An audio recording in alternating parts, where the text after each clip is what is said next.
Hello, guys. Welcome back to the Hail Yes podcast. I am your host, Hailey Gamba. How is everyone doing today? Do I really have to start this episode with the very usual disclaimer? I'm going to do it anyways because I'm a considerate person, but I celebrated my sister's 21st birthday over the weekend, and as usual, I lost my voice. Oh, shocker, shocker. Yeah, I think this probably is just going to be a part of my personality at this point because I am just team raspy every other weekend. So I apologize. I hope that you guys can still get the messaging for today. But I woke up this morning laughing because I'm thinking, should I just wait a few more days to record this podcast? And then I'm thinking, no, just record it. You still are able to speak. You just speak with a Fran Drescher accent. It is what it is. So it's a part of my personality at this point to just have this raspy situation. So just, accept it. I'm not really sure why going out and speaking loudly for a few hours completely messes up my voice, but it just does. And it does it for a few days too. It's so bizarre.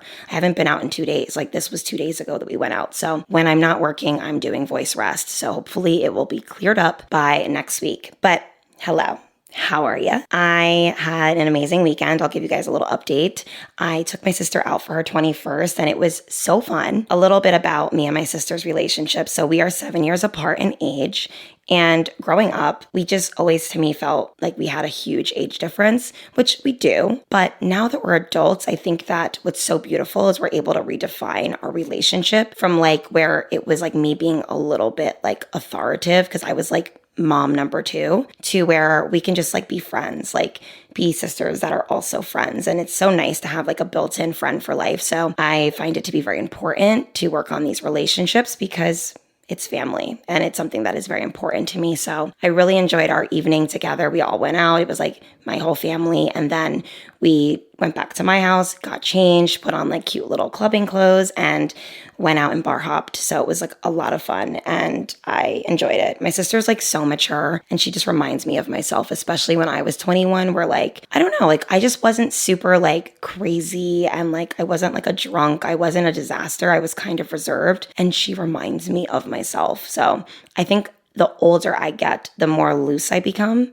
And I'm a little bit more fun now. But back then, I was not fun. I was nodding my head, scanning the room, definitely had an RBF on. And that was my sister. I loved it. It was so funny. But I definitely attempted to haze her a little bit and buy her shots and drinks and things like that. We had a great night. It was so much fun. And now back to work. Lately, I have been into watching all of these ridiculous TV shows. I always like to put them on in the background when I'm doing my makeup or whatever and when I'm getting ready to go places because last week was a crazy week for me. I went to the Devils game. I went to New York a few days prior. I have been on the go. I've been on the move, which has been really nice. I really love when work provides these amazing experiences for me. So it's all because of you guys. And I just had so much fun, but it was just a crazy week. This week, I'm going to just kind of get back to work, get back on my meal prep, which isn't real meal prep, but just me eating a little bit more intentionally. And yeah, it's going to be chaos pretty soon. I'm going to be traveling in a month and it's going to be nonstop from now until September. So I just want to give myself a week to take a little bit of a beat. But that being said, I've been just watching all of these ridiculous TV shows and just catching up on what everyone else has been binging at the moment. And one of the shows that I kept hearing all of the buzz about was Temptation Island.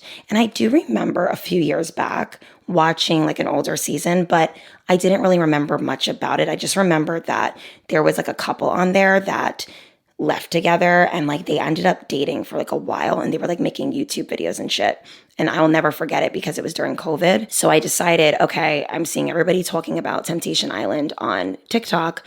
Let me just put it on in the background. And let's just say it's just as unhinged as I remember, if not worse. First and foremost, if I was in a relationship, I would never bring my partner to an island to see if they would cheat on me. That is the craziest thing ever. And I get the premise, but for me, it's I don't know, men especially are very primal and they always think about sex. So for me, it's why would I want to put my man in a situation where I'm testing his loyalty? Because whenever in real life are you going to be surrounded in a home with this many women being tempted? It's just never going to happen again, but whatever. I digress. One of the couples on there, Brian and Shantae, guys, I was literally holding my breath. I had permanent RBF the entire time they were on my screen. Before I even criticize Breon's behavior, because it's really him that I have an issue with, I want to really preface by saying that this actually made me look inward as a person. So although I am going to speak about the situation that I witnessed, I also want to emphasize that this kind of allowed me to reflect on my behavior in the past and how I have implemented a lot of change in my current life that has allowed me to be more considerate and accountable for how I show up with people and in life. Now, to just give a little context, it's this couple, Breon and Shantae. He is like Mr. Charismatic, cocky, has very like intense sex drive. And to me, as a viewer, when watching him, I find him to be very off-putting. I have never been enamored with a guy who talks about sex 24/7. I find it to be a little bit predatory and obnoxious, but that's just me. I prefer a guy who has a little bit more discipline in that area. That being said, that's kind of his villain personality trait that is shown to us. And then Shantae, his girlfriend, is a little bit more quiet and timid and pragmatic and respectful and loyal and just has like a lot of really decent qualities. Something that really stood out to me in this particular season was him knowing how good she is, and in the same breath knowing that he could do whatever he wants to do and she will forgive him. And it made me think on a deeper level about all of the times in my life where I was being enabled or being accepted when doing things that were hurtful, harmful, or just not nice to people. There have definitely been moments in my life where I would have relationships with people or friendships with people where I was showing up in a way that was not my best. And because I knew that that person either needed me or was obsessed with me or just wasn't secure enough in thyself to really see that my behavior wasn't okay, I knew that I was able to get away with the things that I was doing. And in a way, it sounds so wrong. It sounds manipulative. It's because it is. Naturally, we as humans, when we know that people are okay with us showing up bad, we're going to. I mean, think about presidency and politics and all that. Think about all of the people that are celebrated in the political space. It's always like the people who show up, very disrespectfully. They make fun of people, they put people down, they are not respectful. And then those people are the ones that are celebrated. So it's like, why would that person become a good person if they're constantly being celebrated for being bad? And it's just something that is really important to take inventory of when you are growing into your best self. When I was younger, I was very self-focused and I wanted to do everything in my power to build my life up in a way that it was going to make it better and that I was going to benefit from it. And I think now that I have built that life, I naturally look inward about other things. I no longer am super focused on building my career and building like my life in a certain way. I'm more so focused on cultivating healthy relationships and repairing parts of myself that were maybe broken at one time or where I was inconsistent or inconsiderate. And in the, episodes that I was watching about, Breon and Shantae, he had said directly after he cheated on her that he knew she was going to forgive him. I just remember having like a jaw-dropping moment where I'm like, oh my God, he is so cocky. Like, how dare he? And then I thought, okay, there were definitely times in my life where I knew I was going to get away with something that I shouldn't have. I mean, think about it. People who are given really great parents, I know people who take advantage of their parents all the time. That's a big thing that I see, especially in like very privileged households where, it's like the kid who's like the reject and he knows that like his parents are disappointed in him, but like that they'll always forgive him because they're his parents. And so he just continuously does the bad behavior over and over again because he knows he's going to be forgiven. It just had me thinking about how even 2-3 years ago, the way I would speak about friendships that have ended or relationships that have ended in my life, I would speak about it from a place that was still kind of catering and nurturing my ego.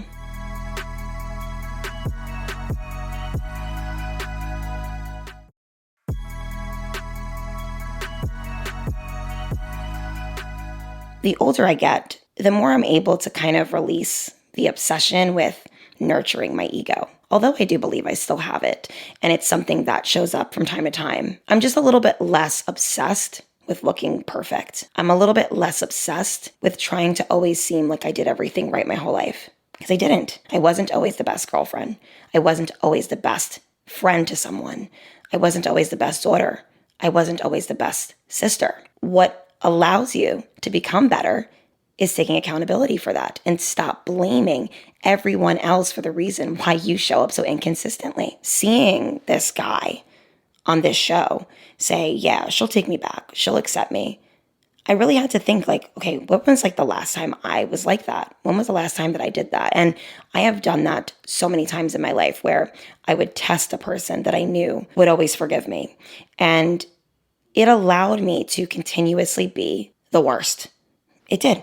That's the truth. I am not too good to admit that. I am aware that there were times in my life where I knew that I could do something, say something, believe something, act on something, and that although it would really hurt or upset the person that I was doing it to, that they would forgive me. How I've become better at being a good person and being considerate was experiencing loss. Now, I'm sure a lot of you guys will say, well, not everybody who loses things betters themselves. And that's 100% true. There are times where we'll experience a loss, whether it's a loss of a friendship or a relationship. And immediately we go into like that mode where we blame them. Well, like, they weren't really good for me anyways.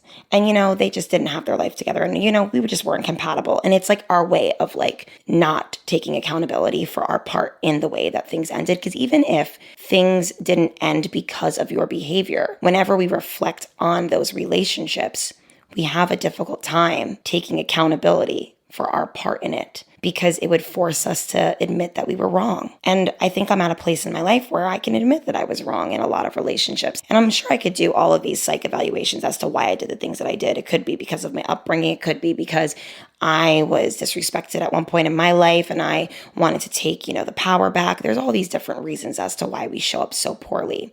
But I really wanted this episode to be about no longer wanting to be in dynamics where we're being enabled to be our worst selves, because you will never progress in a way that you're proud of. Having true power in life is being able to reflect from a place of knowing that you're a respectful person and a kind person, and that you show up authentically, and that you don't take advantage of people for personal gain. And I think that it's really a beautiful thing when you can actually do all of those things and still be powerful. So I think that that was what the shift was for me. Even just reflecting on my past relationships, and more specifically, like my longest relationship, I think about how when we first broke up, I would constantly blame that person. He did this and he did that and blah, blah, blah. And it was my way of like really not taking accountability and responsibility for my part in why the things ended the way they did, or why I was not happy, or why I wasn't behaving a certain way. And at the end of the day, even when we accept behaviors in people, that's something that we have to be accountable for as well. And yes, a lot of the times we don't always know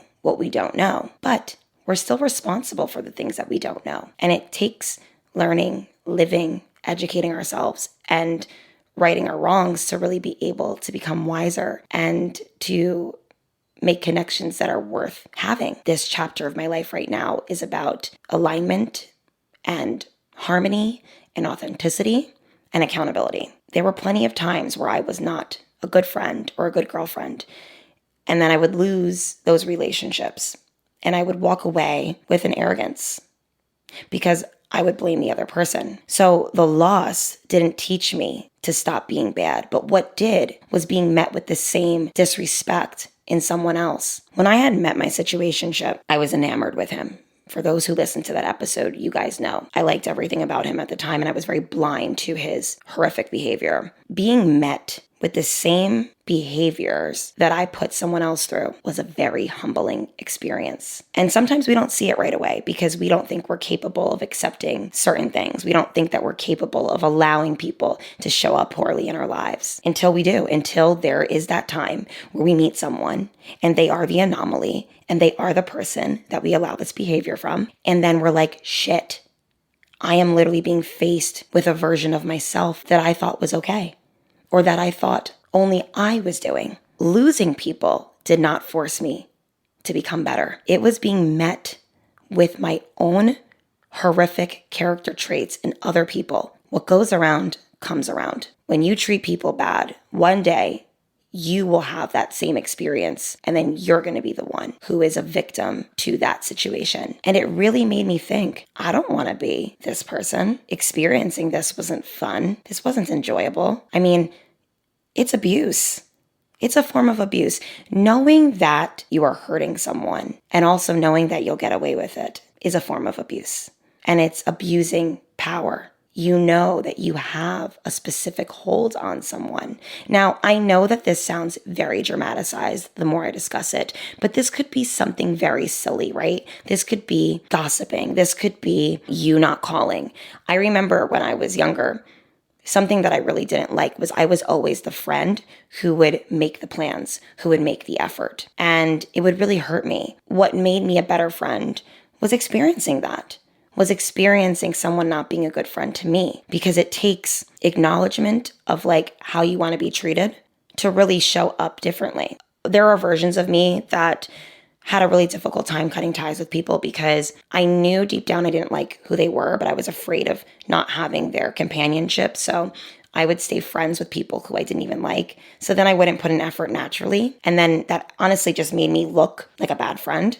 So then I was being met with those experiences in other times in my life. So what it forced me to do as an adult who wants to stop being enabled and to also stop enabling people was it forced me to have aligning friendships where there is reciprocation, there is respect, there is an underlying trust. There's also an open communication to being able to have a dialogue with that person about maybe what they did that you didn't like, or maybe something that you think that they can change, or just an issue that you maybe had. And knowing that you can express these concerns and it won't tamper with the friendship. There's nothing worse than having communication issues with a friend where their pushback is always gaslighting you. It's like, you're making this up. That didn't happen. You're overreacting. And it's like, oh my God, like I am not able to speak how I feel without you attacking me back. And something I've really learned in life is like, if you want something so bad, then become it. So if you want a good friend, be it.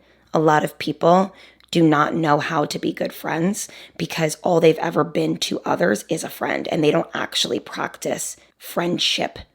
Because friendship and being friends are two different things. Friendship takes effort. It takes communication, respect, loyalty, patience, trust, all of these things that when you're just friends with someone, it's usually for some sort of personal gain.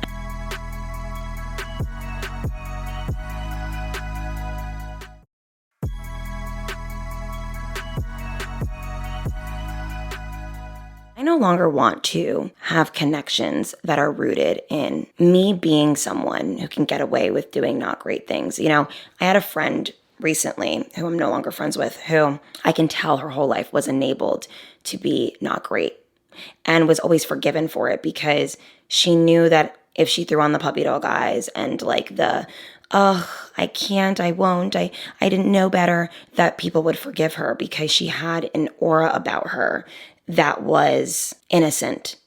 And people like that use that to control people in their life and to get away with things that they know are wrong. I saw through it and I said, absolutely not. That will not be tolerated in my life because we need to be responsible for our actions. So I say all this to say, are you being enabled to not be great? Whether it's at work, with a friend, with a family member, with a boyfriend, with a husband, with whoever. Are you being allowed to show up in a way that you're not even proud of? And how can you change that? How can you align with connections where people do hold you accountable? How can you start holding yourself accountable? How can you start taking responsibility for how you show up and how you treat people? When I stopped being the person who manipulated situations in my favor, I started building connections that were lifelong. I started forgiving myself easier. I stopped having these uncomfortable feelings about all the things I've done wrong in life and just the situations I've been in. I also no longer had people in my inner circle that I didn't like or that I didn't, take to. A lot of us are sleeping with people, dating people, friends with people that we don't even like because they enable us or we are enabling them. It's one of the two. And it's important that you stand up and take responsibility for how you show up in this world. It got me to a place where it would eat me alive if I treated someone poorly on purpose. And I'm happy that I'm here because I feel like I'm a better person because of it. I don't always need to have the last word. I don't need to make someone feel bad about themselves. I don't want to date people to use people. I don't want to be friends with people to use people. I see so many people that do things for personal gain constantly, and I see through it. So it has definitely made me more discerning and has made me be able to identify when someone is genuine and when someone isn't. So I challenge you guys this week to start looking inward about some things that maybe you're doing that aren't your favorite qualities about yourself that you really want to shift and change because either A, it's not getting you the results you want, B, it just makes you feel shitty, C, you're being met with the same things in life with others because a lot of the times, when you're doing certain things, that's the things that you attract. How can you align with a higher, better, more kinder self that allows you to be proud of who you are and how you show up in society? And maybe write down some things that you're doing, whether it's like gossiping or, being mean or saying cutting things or just doing manipulative things. Like, I really want you guys to sit with yourself and have that awareness. And it's okay. It's a safe space, guys. Like, you guys don't have to always be perfect in order to be liked. I think that is like the biggest lie ever told to people, is that if you're, the best person in the world, that's what makes people like you. No, people like authentic. People like honesty. So own this, grow from it, and evolve so that you don't end up in situations like Brianne and Shantae from Temptation Island. I would never want a man to say about me behind my back, oh, I know for a fact that she'll take me back if I do this to her. And I also don't want to be the person to do that to someone else. I don't want to be the person that says, oh, if I do this to him, he'll forgive me. Because what am I even putting myself through? Why would I want to hurt a person that I love? Unless one, I don't love them, or B, I don't respect them. And both of those things are so wrong. Why would you want to be a part of a relationship that has that as the underlying theme? Yeah, that was kind of what was on my mind this week. And it makes me realize that I've come a long way. And I'm sure that there's going to be so much more that's going to come into my consciousness in the next few years or whatever. And it's just a beautiful thing. I really am happy with a lot of the things that I've been working on. And I'm excited about what the future holds. So I hope that this episode served you guys well. I will talk to you guys next week. I'm actually going to be recording next week's episode probably later today. So if the voice is still raspy, it's because it was recorded on the same day. Yeah, but love you guys so much. I will talk to you soon. Bye, everyone.